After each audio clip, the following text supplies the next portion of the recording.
الصورة دي ليها مليون تفسير و100 دلالة ويجي 500 عنوان، ومن كل زواياها هي نموذج للي اتربينا عليه واللي عمره ما ينمحي من قاموسنا.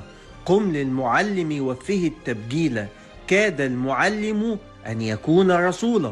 بعتبر كل بنت فيهم بنتي، ولما باجي انده على اي بنت بقول لها تعالي يا بنتي. اللفظ ده لوحده يعني كفيل على ان يعمل علاقه ما بيننا، علاقه طيبه جدا. فهي فعلا بتحس ان هي بنتي، حتى لو بنت غلطت فيهم وجيت عاقبتها باي عقاب بتحس ان هي اللي بتعاقبها. الأستاذة سامية بصراحة عملت موقف بطولي جدا. أنا كنت فاكرة إن السنة دي بس هي بتقوم بالدور دوت، فوجئت إنها قايمة بالكلام دوت من السنة اللي فاتت، من أول ما اتعمل الطريق. فلما اتعمل الطريق هي خافت على أولادها وابتدت تطلع بيهم كل يوم بعد انتهاء اليوم الدراسي وتعدي الطلبة عشان هي خايفة على الولاد. ميس سامية دي مش مديرتنا، ميس سامية ديت أخت لينا كلنا في المدرسة. أي بنت بتجيلها من المكتب بتحل لها المشكلة، حاجة تفرح.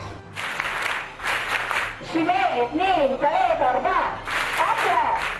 هذه السيدة تركت مقعدها ووقفت تنظم طابور بنات مدرسة الشيماء الإعدادية بنات في حي المطرية. بعد انتهاء اليوم الدراسي وقفت تساعد الطالبات في عبور الطريق عشان تضمن ان مفيش مكروه يحصل لبنت من بناتها.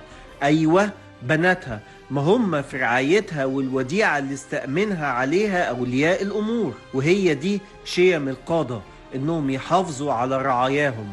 انا عملي وحدودي داخل المدرسه، بس انا كشعوري كأم ان كل بنت فيهم بنتي، انا عملت كده يعني مجازاه ان ما يحصلش لاي بنت اي مكروه. فلازم ان انا كنت اعديها بامان، لان هي امانه عندي، فلازم توصل لولي امرها بامان وسلام. بتعاملنا كأم، لو في مشكله بتحلها لنا، لو في حاجه مش فاهمينها بتقولها لنا، يعني كل حاجه بتعملها لنا. بنحب نشكر استاذه ساميه. احب اشكر مس ساميه جدا لانها بتخاف علينا زي مامتنا. الأستاذة الفاضلة والأم الحنون هي مديرة المدرسة، مش مجرد عاملة ولا مدرسة فيها. بالبلدي هي أكبر راس، فما بالكم بقى بالمدرسين والمدرسات. الصورة عظيمة والموقف كبير على الأقل في الزمن اللي بتتصدر فيه السلبيات، ونيجي عند الإيجابي ونقول ده الطبيعي. طب ما الطبيعي برضو يتقال ونكرره من باب التوكيد اللفظي والمعنوي في اللغة. الرساله اللي احب اقولها ان انا فاهم مقوله دي، طبعا دي في دماغي على طول وفي لساني على طول: حب ما تعمل حتى تعمل ما تحب.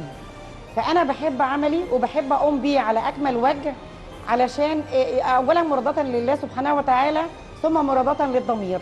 وقبل ما نشكر الأستاذة سامية حامد مديرة مدرسة الشيماء الإعدادية بالمطرية، أحب أطمن كل أولياء الأمور اللي تقف بره المدرسة تحافظ على أرواح طالباتها، هتلاقيها بتقف نفس الوقفة جوه الفصل تحافظ على أخلاقهم وتربيتهم وتعليمهم. شكرا لكل مصري بيضرب مثل بنفسه ومن مكانه ومن غير ما حد يحس.